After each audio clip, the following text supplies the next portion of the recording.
Selamat pagi pemirsa, tak salah kiranya kalau Transparansi Internasional menempatkan Indonesia di level rendah dalam pemberantasan korupsi sepanjang tahun 2025. Sepanjang tahun 2025, Indonesia justru dinilai semakin korup, bahkan berlanjut hingga bulan Maret tahun ini di tengah bulan suci Ramadan. Perilaku korup memang tidak main-main dan terus berlanjut tanpa ada efek jerah, bahkan di bulan suci Ramadan ini saja.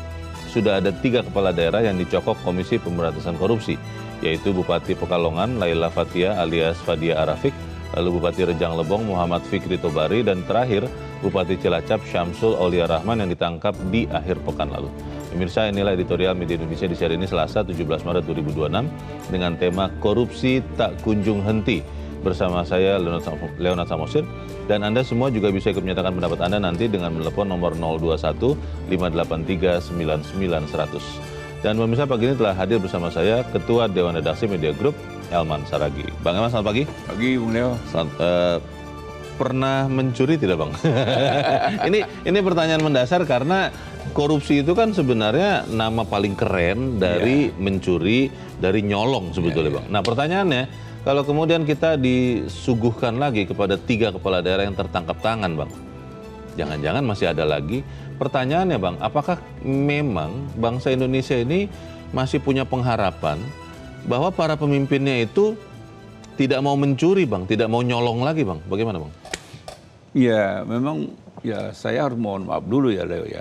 Karena kalau kita lihat dari kejadian ke kejadian berikutnya, katakanlah misalnya apa itu OTT yang terakhir ya? Yang terakhir ini kan. Bayangkan dalam bulan Ramadan ini aja. Bulan puasa ini bulan puasa ini. Ada 3 kan gitu. Kalau melihat fakta-fakta yang terjadi ini, sepertinya rakyat ini tidak bisa berharap bahwa korupsi ini bisa ditekan berkurang gitu kan. Karena malah dari waktu ke waktu makin merajalela itu korupsi. Di mana-mana lagi? Di mana-mana kan. Di semua lini, dari atas sampai bawah. Artinya, kalau ditanya orang, kenapa sih? Kan gitu kan. Kan pertanyaannya kan begitu. Memang, kalau kesimpulan yang paling singkat, kita bisa katakan memang tidak ada yang ditakuti. Jadi para koruptor ini, calon-calon koruptor yang terbuka ini, memang gak ada lagi yang ditakuti. Mau hukuman penjara, enteng aja kok. Oh biasanya, yang nggak sampai 10 tahun. Kecil juga ya. Kecil, ada remisi kan gitu kan. Mau apa lagi? Malu, nggak ada rasa malu. Tapi kan dia sumpah dan janji pada saat jabatan itu diemban kepada Tuhan loh, Bang. Sumpah itu hanya di bibir. Aduh. Kalau sumpah itu, Leo, meresap dalam hatinya dan dia imani, pasti dia nggak berani melakukan korupsi. Bagaimana kita berusaha untuk mencegah korupsi, itu akan kita bahas. Bagaimana misalnya editorial Media Indonesia untuk hari ini Selasa 17 Maret 2026, korupsi tak kunjung henti.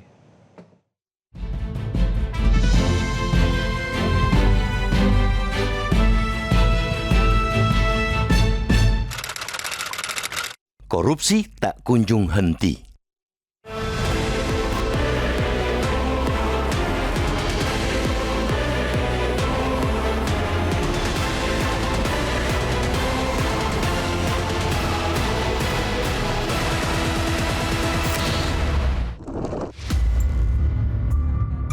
Tak salah kiranya jika Transparansi Internasional menempatkan Indonesia di level rendah dalam pemberantasan korupsi sepanjang 2025.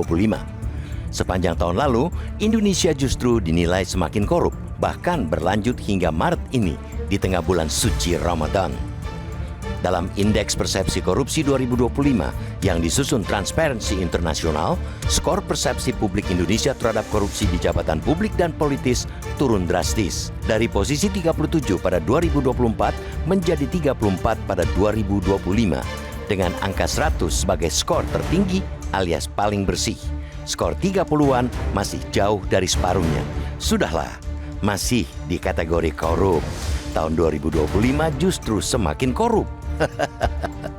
Dengan skor itu, Indonesia pun turun 10 peringkat. Dari peringkat 99 pada 2024 menjadi 109 pada 2025. Perilaku korup memang tidak main-main dan terus berlanjut tanpa ada efek jera. Bahkan di bulan suci Ramadan ini saja sudah 3 kepala daerah yang dicokok Komisi Pemberantasan Korupsi KPK. Mereka yaitu Bupati Pekalongan Laila Fathia alias Fadia Arafik, lalu Bupati Rejang Lebong Muhammad Fikri Tobari, dan terakhir Bupati Cilacap Samsul Aulia Rahman yang ditangkap pada akhir pekan lalu. Macam-macam sangkaan yang diterapkan aparat hukum kepada mereka. Ada yang disangka korupsi pengadaan barang dan jasa, ada pula yang menerima suap untuk memuluskan sejumlah proyek di daerahnya. Dan terakhir, bahkan sangat keterlaluan, Bupati Cilacap diduga memalak para kepala dinas untuk penggalangan tunjangan Hari Raya THR. THR itu disebut tersangka digunakan untuk para petinggi daerah yang mau berlebaran. Sangat ironis. Semua itu terjadi di bulan suci, di saat seluruh umat muslim tengah belajar menahan diri. Bukan hanya menahan haus dan lapar, Ramadan juga mengajarkan untuk menjauhi sifat-sifat tercela, termasuk koruptif. Perilaku 3 kepala daerah itu mestinya kian menyadarkan masyarakat. Korupsi masih menjadi budaya dalam sistem kekuasaan di negeri kita. Jika dipetakan, arena korupsi di daerah itu selalu berada di area pengadaan barang dan jasa, perizinan, serta jual beli jabatan. Selama bertahun-tahun, 3 lahan basah itu selalu menjadi godaan buat kepala daerah dan para pejabatnya. Bupati Cilacap agak berbeda, yakni diduga bergerilya mengumpulkan THR dari anak buahnya. Tangkapan demi tangkapan yang dilakukan KPK jelas membuat miris masyarakat. Tahun 2026 yang baru menginjak bulan ketiga saja, sudah 5 kepala daerah ditangkap KPK. Wali Kota Madiun, Maidi, dan Bupati Pati, Sudewo. 2 kepala daerah yang lebih dulu ditangkap KPK pada Januari lalu. Jika penanganan korupsi masih begini-begini saja, jelas bulan depan dan bulan-bulan berikutnya bisa jadi akan terus ada penangkapan pejabat oleh KPK. Penanganan di sini tentunya ialah tiadanya efek jera hukuman terhadap koruptor. Mulai dari minimnya masa hukuman, ditambah lagi koruptor yang masih bisa tetap kaya selepas menjalani masa hukuman, membuat efek jera itu jauh panggang dari api. Disinilah pentingnya negara ini segera punya undang-undang tentang perampasan aset supaya para calon koruptor berpikir 1000 kali sebelum korupsi. Karena para koruptor yang gemar menimbun harta korupsi itu sesungguhnya paling takut miskin. Mereka akan berhenti korupsi karena bisa miskin mendadak setelah harus mengganti kerugian negara.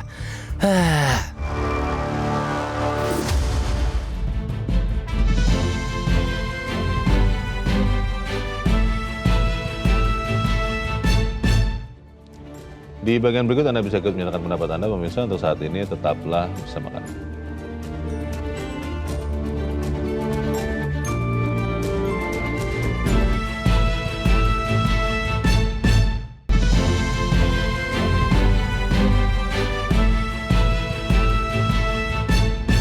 Terima kasih Anda masih bersama kami dan kita akan mendengarkan dulu Bang Elman pendapat dari pemirsa Metro TV. Kali ini dari Batam, Kepulauan Riau ada Pak John Veto. Pak John, selamat pagi. Selamat pagi Bung Leo, selamat pagi Bung Elman, ya, semoga sehat selalu. Ya, bagaimana nih Pak John, ini korupsi mungkin tidak kita hentikan atau kita kurangi maksimal Pak? Singkat padat saja silakan Pak. Ini sangat bagus nih menyentuh nih abang ini temanya pada pagi hari ini. Kebetulan kita bulan suci Ramadan di ujung ya, ujung Ramadan ini, tapi ironis betul ya. Miris kita ada dalam bulan puasa aja ada 3 ya. Dan tahun ini aja ada 5 kepala daerah yang ter-OTT. Ini sangat luar biasa. Jadi, pun apanya, yang direkrut kemarin itu, kepala daerah ini, pakai loreng, pakai ini, tidak ada sedikit pun singgah kepada hati nurani dia, bahwa ini korupsi, ini kejahatan gitu. Tapi inilah realita yang kita hadapi di negara Republik Indonesia ini. Iya. Ini memang betul kata Bung Leo sama Bung Elman tadi, kuncinya satu aja. Undang-undang perampasan aset. Tapi itu pun walaupun nanti kita undang-undang perampasan aset juga diapakan, yakin juga saya akan bergelimpangan juga kena OTT.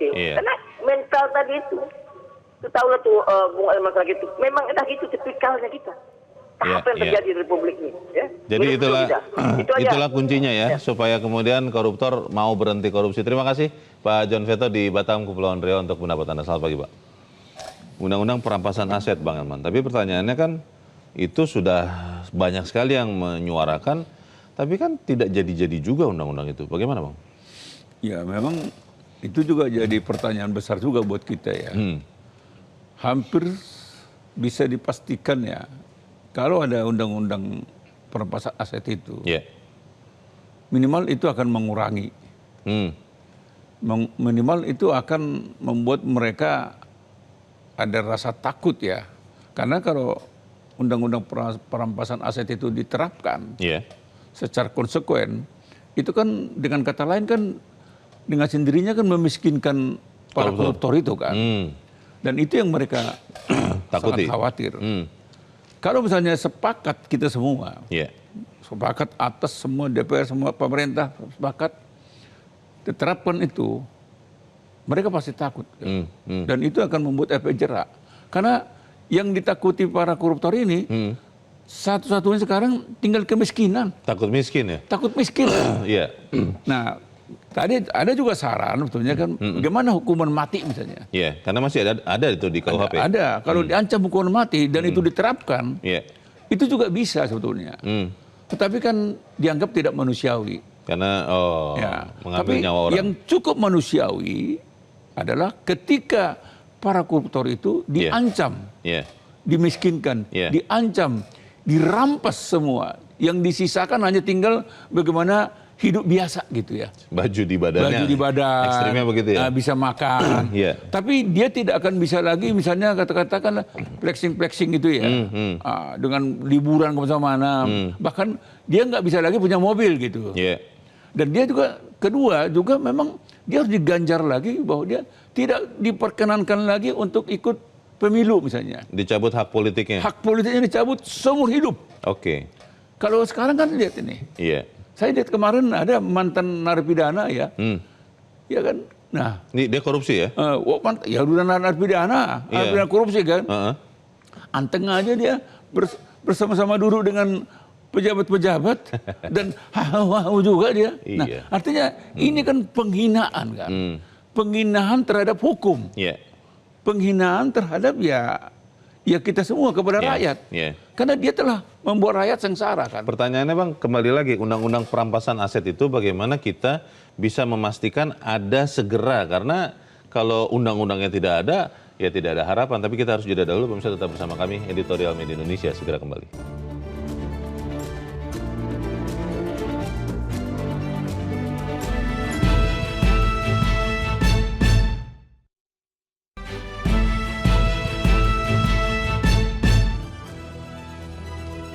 Terima kasih Anda masih bersama kami dan kita di bagian akhir diskusi kita pagi ini. Bagaimana kita mendorong, mendesak pemerintah dan DPR agar undang-undang perampasan aset itu segera ada, Bang? Ya kalau kita lihat kejadian terakhir Bupati Cilacap ini, Leo, ini kan memungut upeti kan kepada bawahannya, untuk THR katanya. Untuk THR. Dan itu akan dibagikan kepada pejabat eksternal. Eksternal gitu. Nah, itu tahulah Leo, pejabat eksternal itu kan. Kita nggak enak menyebut di editorial ini. Kan? Nah, artinya sudah semakin parah. Bayangin, menggunakan fasilitas THR. Ini kan THR ini kan bisa dikatakan ini kan sangat mulia kan. Betul. Tapi untuk itulah dia paksa anak buahnya untuk memberikan dan Leo bisa bayangkan nanti akibatnya ke mana itu kan.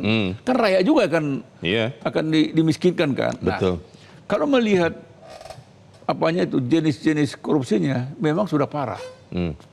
Karena sudah parah memang nggak ada cara lain kecuali memang undang-undang perampasan aset ini harus segera diundangkan kan gitu kan. Nah, disinilah kita harapkan DPR bersama-sama pemerintah coba agak lebih serius. Di tengah-tengah kita sekarang kesulitan. Karena kan sulit sekarang ini kan. Nah, maka kita perlukan undang-undang yang membuat uang dari APBN itu tidak dikorupkan. Gitu. Satu-satunya cara ya itu undang-undang perampasan aset itu. Kita minta juga masyarakat dorong. Kita dorong setiap hari kepada anggota DPR itu supaya menjadikan rancangan undang-undang perampasan aset ini dijadikan skala prioritas. Sekarang sudah masuk prolegnas, Bang? Ya mungkin kalau bisa segeralah pemerintah mengirimkan surplusnya apa tuh surplusnya, surat presidennya.